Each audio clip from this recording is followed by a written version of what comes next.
Our next speaker I have the privilege to introduce is John Hyman. And John is the director of the College Writing Program for American University. Please welcome John Hyman.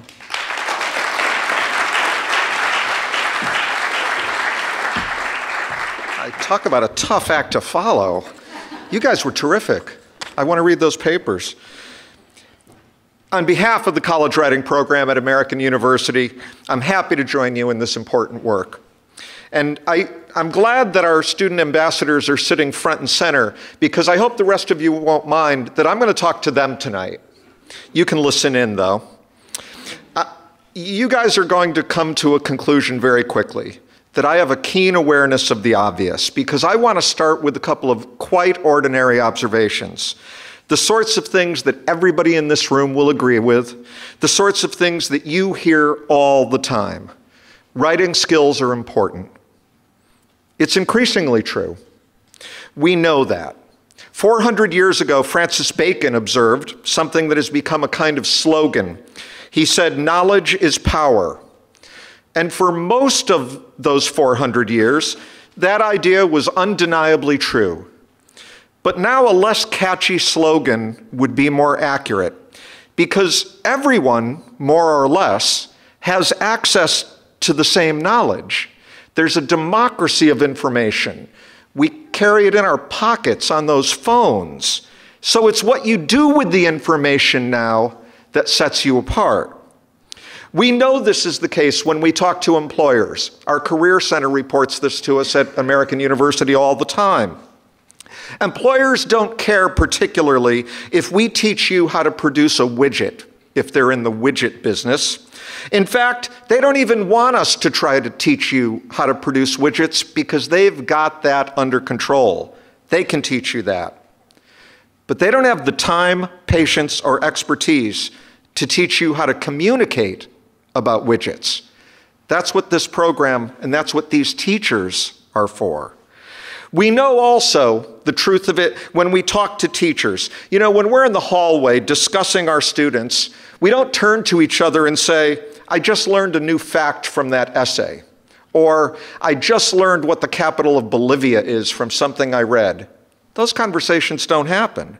Instead, we'll turn to each other and say, "I just learned a new way of thinking about that fact," or "I'll never read that book the same way again because of what that student wrote about it." So where does that leave us? As I say, writing is crucially important, but as I also said, you already knew that. You didn't need me to say it. When I think about where this leaves you, students, it seems to me that it's a question of student rights. You have the right to be heard. And you have the right to know how you're going to be heard. You have the right to be read by engaged readers who are eager to give you a sense of the playing field. Because without a sense of the playing field, you're flailing. Too often, it must seem like we take you, you know, and we put you on a field that you're not familiar with. Go play cricket. Go play bridge. Good luck. Oh, and by the way, everything is riding on how you do. And we're going to be brutal. It probably feels that way sometimes. It's as if we spend all of our time telling you about the stakes of the game without really telling you the rules of the game. Now, none of what I'm saying should be construed as meaning that we can make this business of writing easy. You know that better than anyone in the room. Nothing's easy about it. I suspect your teachers will know this famous line from the late great sports writer for the New York Times, Red Smith. He was asked if turning out a daily column was quite a chore.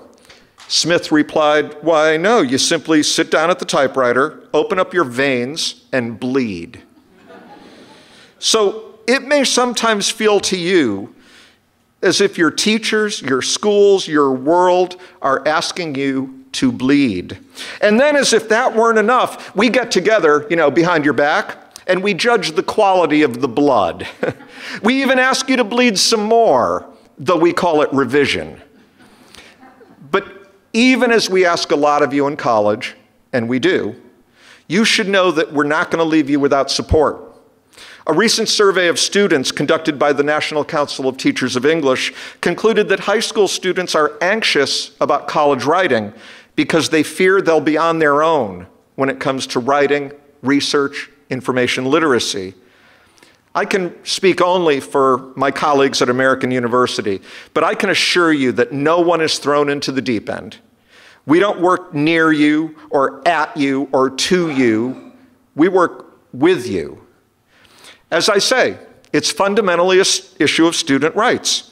So I'm going to close by suggesting that you have the right to know what was going on when we met in a room on the campus of AU a couple of months ago with your essays and lots of coffee.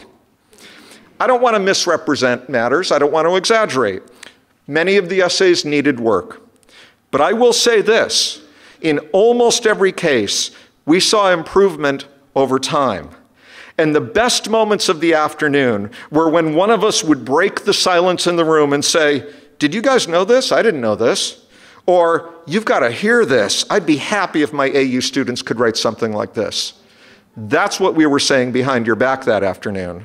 So, we hope we can teach you, but I know absolutely that you can teach us, and for that, we thank you.